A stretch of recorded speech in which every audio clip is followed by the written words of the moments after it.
Hi hello friends, welcome back to my channel. ಇವತ್ತಿನ ಈ video ಬಂದು ಬರ್ತ್ಡೇ ವಿಡಿಯೋ ಆಗಿರುತ್ತೆ. ಬರ್ತ್ಡೇ ಬಂದು ನಮ್ಮ ಆರ್ಯನ್ ರಾಮ್ ಅಂದರೆ ನನ್ನ ಮಗ, ಮೀನ್ಸ್ ಪಲ್ಲವಿ ಮಗ, ಓಕೆನಾ.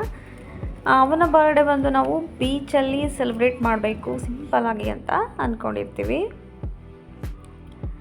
ಯಾವ ಬೀಚ್ ಅಂತ ನೋಡಿದಾಗ ನಮಗೆ ಕಂಫರ್ಟಬಲ್ ಅಂತ ಅನಿಸಿದ್ದು ಚಿತ್ರಾಪುರ ಬೀಚ್. ಅಲ್ಲಿ ಯಾವುದೇ ರೀತಿ ಕ್ರೌಡ್ ಇರಲ್ಲ, ಗಲಾಟೆ ಇರಲ್ಲ, ಚೆನ್ನಾಗಿರುತ್ತೆ ಅಂದ್ಬಿಟ್ಟು ಆ ಒಂದು ಬೀಚನ್ನ ನಾವು ಸೆಲೆಕ್ಟ್ ಮಾಡ್ಕೊಂಡ್ವಿ.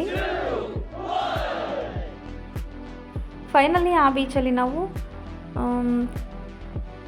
ಕೇಕ್ ತೊಗೊಂಡು ರೆಡಿಯಾಗಿ ಎಲ್ಲ ಹೊರಟು ಆ ಬೀಚಲ್ಲೇ ಕೇಕ್ ಕಟ್ ಆಯಿತು. ಚೆನ್ನಾಗಿತ್ತು, ಒಂಥರ ಖುಷಿಯಾಗಿ ಫನ್ನಿಯಾಗಿ ಎಲ್ಲರೂ ಜಾಲಿಯಾಗಿ ಆ ಒಂದು ಕೇಕ್ ಕಟ್ಟಿಂಗ್ನ ಸಿಂಪಲ್ಲಾಗಿ ಸೆಲೆಬ್ರೇಟ್ ಮಾಡಿದ್ವಿ.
Oh my god.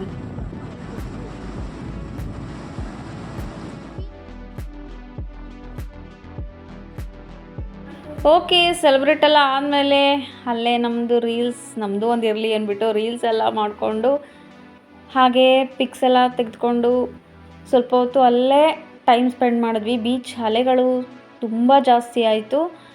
ಆಮೇಲೆ ತುಂಬ ಹೊತ್ತಾಯಿತು. ಏನಪ್ಪ ಮಾಡೋಣ, ಟೆಂಪಲ್ಗೆ ಹೋಗಿ ದೇವ್ರ ದರ್ಶನ ಮಾಡಬೇಕಂತ ಅಂದ್ಕೊಂಡಿದ್ವಿ. ಕಟೀಲಮ್ಮನ ಟೆಂಪಲ್ಗೆ ಹೋಗಿ ದುರ್ಗಮ್ಮನ ದರ್ಶನ ಮಾಡಬೇಕು ಅಂದ್ಕೊಂಡ್ವಿ. ತಡ, ಅಲ್ಲೇ ಬೀಚ್ ಮುಂದೆ ನಮಗೆ ದುರ್ಗಮ್ಮನ ಟೆಂಪಲ್ ಕಾಣಿಸ್ತು. ಆ ಟೆಂಪಲ್ಗೆ ಹೋಗಿ ತಾಯಿ ದರ್ಶನ ಮಾಡಿ ಹಾಗೆ ನಮ್ಮ ಬಾಸ್ ವಿಘ್ನೇಶ್ವರ, ನಮ್ಮ ಗಣಪತಿಯ ದರ್ಶನ ಕೂಡ ಆಯಿತು. ಓಕೆ, ಮನ್ಸಿಗೇನೋ ಒಂಥರ ಸಮಾಧಾನ ಆಯಿತು. ಒಂದು ಒಳ್ಳೆ ರೀತಿ ಬರ್ತ್ಡೇ ಸೆಲೆಬ್ರೇಷನ್ ಆಯಿತು. ನಮಗಂತೂ ತುಂಬ ಫುಲ್ ಹ್ಯಾಪಿ ಅನ್ನಿಸ್ತು ಈ ಒಂದು ದಿನ. ಈ ವಿಡಿಯೋ ತಮ್ಮೆಲ್ಲರಿಗೂ ಇಷ್ಟ ಆಗಿದೆ ಅಂತ ನಾನು ಭಾವಿಸ್ತೀನಿ. ಇಷ್ಟ ಆಗಿದ್ರೆ ಗೊತ್ತಲ್ಲ, ಲೈಕ್, ಶೇರ್, ಸಬ್ಸ್ಕ್ರೈಬ್ ಮಾಡಿ ನಮ್ಮ ಚಾನಲ್ಗೆ ಇದೇ ರೀತಿ ಸಪೋರ್ಟ್ ಮಾಡ್ತಾಯಿರಿ. ನಾನು ಬರ್ತೀನಿ. Bye bye, tata, love you, take care.